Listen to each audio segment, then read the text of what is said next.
Hi guys, welcome to a new blog. চলে এসেছি নতুন দিনের সাথে নতুন একটা ব্লগ নিয়ে। আর আজকে আমরা আছি ভার্জিনিয়া বিচে। এটা বল্টিমোর থেকে 4 ঘন্টা 4.5 ঘন্টা মতো দূরে, বাট এখানে আমার এক ফ্রেন্ডের বাড়ি, সেখানেই আমরা এসেছি। অ্যাকচুয়ালি আমরা কালকে রাতে এসেছি, অনেক রাতে এসেছি বলে আর কোনো ব্লগ করা হয়নি। আর এখন আমরা ঘুরতে বেরিয়েছি, যাচ্ছি বিচ এক্সপ্লোর করতে, পুরো জায়গাটা ঘুরে দেখতে। তো চলুন আমার সাথে থাকুন আর দেখতে থাকুন আজকের ব্লগটা। হয়তো আজকের ব্লগটা একটু ছোট হতে পারে, বাট যতটুকু যা হবে, যা আমরা করব, যেভাবে আজকে দিনটা স্পেন্ড করব, ডেফিনেটলি আপনাদের সাথে শেয়ার করব। যদিও আজকের ব্লগটা আমি অনেক লেটে স্টার্ট করছি, এখন বিকেল হয়ে গেছে, কারণ সকালে উঠে সবাই মিলে আড্ডা দিয়ে গল্প করে চা খেতে পুরো সকালটা চলে গেছে। তারপরে দুপুরে লাঞ্চ করে অ্যাকচুয়ালি আমাদের প্ল্যান ছিল আমরা বেরিয়ে যাব, মানে প্রচণ্ড জোর বৃষ্টি শুরু হয়ে যায় এখানে। তো আমরা ওয়েট করছিলাম যে বৃষ্টিটা শেষ হবে, আর সেটাতেই অলমোস্ট সন্ধে হয়ে গেছে। বাট চলুন এবার যাওয়া যাক আর শহরটাকে একটু ঘুরে দেখি। খুব সুন্দর এখানে বিচ আছে, তো আমাদের এখন সেইখানেই যাওয়ার প্ল্যান। তো চলুন আমাদের সাথে থাকুন। আর আমরা পৌঁছে গেছি এখানে, গাড়ি পার্ক করে দিয়ে আমরা চলে এসেছি বিচের সামনে। আর সামনেই যেই আমরা স্ট্যাচুটা দেখতে পাচ্ছি, এটাকে নেপচুন বলে এখানে। আর জায়গাটা খুব সুন্দর, আজকের ওয়েদারটাও খুব ভালো, একদম রোদ নেই, ক্লাউডি ওয়েদার হয়ে আছে চারিদিকে। আর প্রচুর লোকজন আজকে বিচে এসছে, আর উইকেন্ড যেহেতু, আর এত সুন্দর ওয়েদার সামারে, তো অবভিয়াসলি অনেক লোকজন এসছে। আর এখানে জায়গাটা বেশ ভালো লাগলো, বিচের সাইড দিয়ে কিন্তু প্রচুর হোটেল আছে এখানে, যেটা এখানে খুব একটা সচরাচর দেখা যায় না। দেখুন লাইন দিয়ে হোটেল, যেরকম আমরা ইন্ডিয়াতে দেখি যে কোনো বিচের ধারে ট্যুরিস্ট জায়গায় এরকম হোটেল, সেটাই এখানেও দেখছি। আর খুব জমজমাট একটা জায়গা, আর প্রচুর লোকজন আছে। তো চলুন একটু আমরা ভিউটাও দেখে নিই সামনের। আর যেটা আমরা যেখানে আজকে এসছি, অ্যাকচুয়ালি এই বিচটা কিন্তু আটলান্টিক ওশানের বিচ। তো জলটা কিন্তু বেশ ঠান্ডা ছিল, আর আমরা একটু বিকেলে এসছিলাম, তো আমরা খুব একটা যেতে পারিনি, যদিও আমাদের ইচ্ছে ছিল একটু জলে যাওয়ার, বাট জলটা খুব ঠান্ডা ছিল।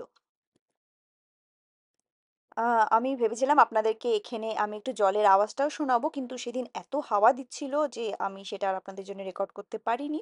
প্রচণ্ড জোরে আওয়াজ আসছিল। তো যাই হোক, আমরা কিছুক্ষণ সময় কাটিয়েছি, যেরকম বললাম খুব হাওয়া দিচ্ছিল, তো বেশিক্ষণ আমরা ওখানে থাকতে পারিনি। তো আমরা ডিসাইড করলাম যে আশেপাশে আমরা কোথাও একটু চলে যাব, বিকেল হয়ে গেছে। তো কোথাও একটা ভালো ক্যাফেতে গিয়ে আমরা একটু টাইম স্পেন্ড করব। তো চলুন আমরা চলে যাব ওখানে। আর এই জায়গাটা কি সুন্দর, দেখুন চারিদিকে কিরকম পাম ট্রিজ, আর এখানে একটা পারফরমেন্সও হচ্ছিল।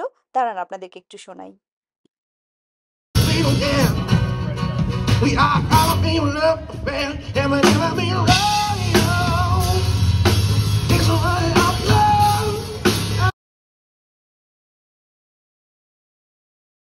তো চলুন যাওয়া যাক। আর দেখুন সামনেই কি সুন্দর একটা সিটি ট্রলি যাচ্ছে, তো ভাবলাম আপনাদের সাথেও শেয়ার করি। আর এখন আমরা এখান থেকে বেরিয়ে যাব। তো চলে যাব কাছেরই একটা ক্যাফেতে, এটা একটা জাপানিজ ক্যাফে অ্যাকচুয়ালি। তো প্রিন্স টি হাউস নাম, আর আমরা পৌঁছেও গেছি। আর আপনাদের সাথে এই কারণেই আমি আরো বেশি করে এটা শেয়ার করছি, বিকজ ভেতরের ডেকরটা আমার খুব সুন্দর লেগেছে। খুব ট্রেন্ডি একটা লাইভলি কালারফুল ভাইব আছে ভেতরে। আর বেশ সুন্দর বসে বন্ধুদের সাথে আড্ডা দিয়ে চা খাওয়ার জন্য এরকম একটা ওয়েদারে তো একদম পারফেক্ট ছিল। তো তাই জন্য আপনাদেরকে একটু ডেকরটাও আমি শেয়ার করছি। আমার তো খুব ভালো লেগেছে জায়গাটা। আমরা কিছু কিছু খাবারও অর্ডার করেছিলাম। আমরা একটা প্রন কাটলেট, কিছু চিকেন ফ্রাইজ, ক্রিস্পি চিকেন এই টাইপের, আর দুটো টি অর্ডার করেছিলাম। একটা রোজ মিল্ক টি আর একটা আর্ল গ্রে মিল্ক টি, দুটোই অসাধারণ ছিল। এত ভালো করে প্রেজেন্ট করেছিল, আরও ভালো লাগছিল। তো যাই হোক, এর সাথে আমরা একটা সুন্দর সন্ধে কাটালাম বন্ধুদের সাথে। আর এই দিনটাও আমরা এখানেই শেষ করব। আর ভিডিওটা তবে কন্টিনিউ করব নেক্সট দিনের জন্য। আর এই দেখুন, যেরকম আপনাদেরকে বললাম, আমরা সুন্দর একটা সময় সন্ধে কাটাচ্ছিলাম চায়ের সঙ্গে আড্ডা দিয়ে।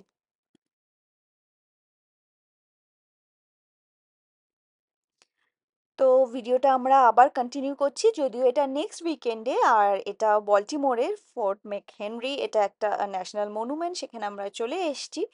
তো যেহেতু এটা ন্যাশনাল মনুমেন্ট, তো আমাদের যে ন্যাশনাল পার্ক পাসটা আছে, আপনারা আমার আগের ভিডিও দেখলে নিশ্চয়ই জানবেন।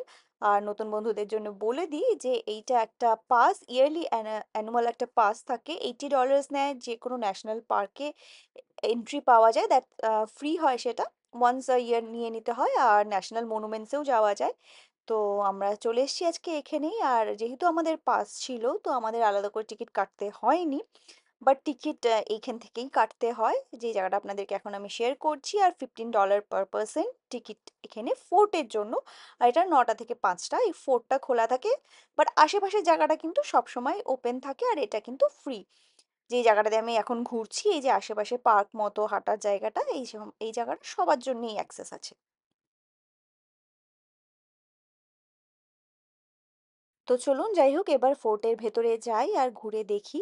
আর পাশেই যেটা আমরা দেখতে পাচ্ছি, এটা কিন্তু চেসিপিক বে এর এই ওয়াটারটা। আর যাই হোক, এবার আমি এই ফোর্টের সম্বন্ধে একটু ইনফরমেশন আপনাদের সাথে শেয়ার করি। এই ফোর্টটা বানানো হয় 1798-এ। আর এটা আমেরিকানসরা বানায়। আর এটা 1812-এ যখন ব্রিটেন অ্যাটাক করে দেয় আমেরিকাকে, তখন এটা কিন্তু খুব একটা ইম্পর্ট্যান্ট রোল প্লে করে। এই দেখুন নিচে যেটা দেখাচ্ছি, এটা কিন্তু ওদের বম্ব শেল্টার ছিল এখানটা। আর যখন ব্রিটেন অ্যাকচুয়ালি অ্যাটাক করে দেয়, ডিসির অনেক বিল্ডিং জ্বালিয়ে দেওয়া হয়। আর তখন নেক্সট অ্যাটাক বাল্টিমোরেই করা হয়, বাট এই ফোর্টটার জন্যেই কিন্তু তখন ব্রিটেন হেরে যায় আমেরিকার কাছে। আর তারপরেই এখানকার আমেরিকার ন্যাশনাল অ্যানথেম এইখান থেকেই সেটার অরিজিন হয়, যেটা আমরা জানি যে স্টার স্প্যাঙ্গল ব্যানার। আর তো যাই হোক, অনেক কিছু বললাম, এবার আপনাদেরকে একটু দেখিয়েও দিই। এখানেও আমরা গিয়ে যেটা যেটা দেখলাম, এখানে একটা মিউজিয়াম মতনও বানানো আছে। আর তার হিস্ট্রিটাও দেওয়া আছে। আপনারা যদি চান তো ডেফিনেটলি পজ করে ভিডিওটা সেটা পড়েও নিতে পারেন। তো আমি সেই জন্যে একটু একটু করে যেই হিস্ট্রিটা আছে আপনাদের সাথে শেয়ারও করছি। আর এই ফোর্টটাতে কিন্তু আমেরিকান আর্মিরা যারা থাকতো, তাদের এইটা অ্যাকচুয়ালি বসবাস করার জায়গা ছিল। চলুন আমরা সেই জায়গাটাও আপনাদেরকে দেখাবো। যেই বেডসগুলো ইউজ করা হতো এখানে থাকার জন্য, যেখানে খাওয়া দাওয়ার ব্যবস্থা ছিল, সবকিছুই আপনাদের সাথে একটার পর একটা আমরা শেয়ার করব। বেশ ভালো লাগে এই সব জিনিস দেখলে, আমার তো বেশ ভালো লাগে এরকম হিস্টোরিক্যাল জায়গায় আসতে। চলুন এবার নেক্সট দেখে নিই আমাদের যেখানে এটা ডাইনিং হল ছিল সেই জায়গাটাও। আর এই যে দেখুন এখানে কিছু ওরকম খাবারের জিনিস মডেল বানিয়ে রাখা আছে।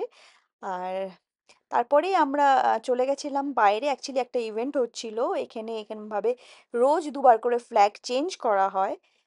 তো সেই একটা ফ্ল্যাগ চেঞ্জ করারই এখানে আমরা আজকে এরকম একটা ইভেন্টের এখানে সাক্ষী হয়েছিলাম। এখানকার একটা নিয়ম আছে যে এখানে কিন্তু 365 ডেজ আ ইয়ার 24 আওয়ার্স এখানে আমেরিকার ফ্ল্যাগ হোস্টেড থাকে। আর রোজ বিকেল 4:30টায় এখানে একটা ফ্ল্যাগ চেঞ্জ করে দেওয়া হয়। অল ওয়েদার একটা ফ্ল্যাগ দিয়ে দেওয়া হয়, আর সেটা আবার নেক্সট ডে সকাল 10:30-তে চেঞ্জ করে পুরনো যে ফ্ল্যাগটা থাকতো সেটা চেঞ্জ করে দেওয়া হয়।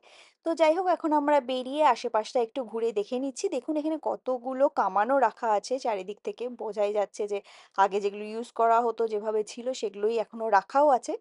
আর এই নিচ থেকে যেখান থেকে আমরা এন্ট্রি করেছিলাম সেই জায়গাটাও উপর থেকে দেখা যাচ্ছে। তো চলুন এবার আমরা নিচে চলে এসেছি আর আপনাদেরকে একটু ঘুরে দেখিয়ে দিই। যেটা বলছিলাম যে পাশ দিয়েই কিন্তু বেয়ে আছে, মানে জলপথ। আগেকার দিনে তো অবভিয়াসলি সেই জায়গা দিয়েই লোকের এন্ট্রি এক্সিট পয়েন্টস ছিল সবকিছু। আর এবার আমরা এখান থেকে বেরিয়ে যাব।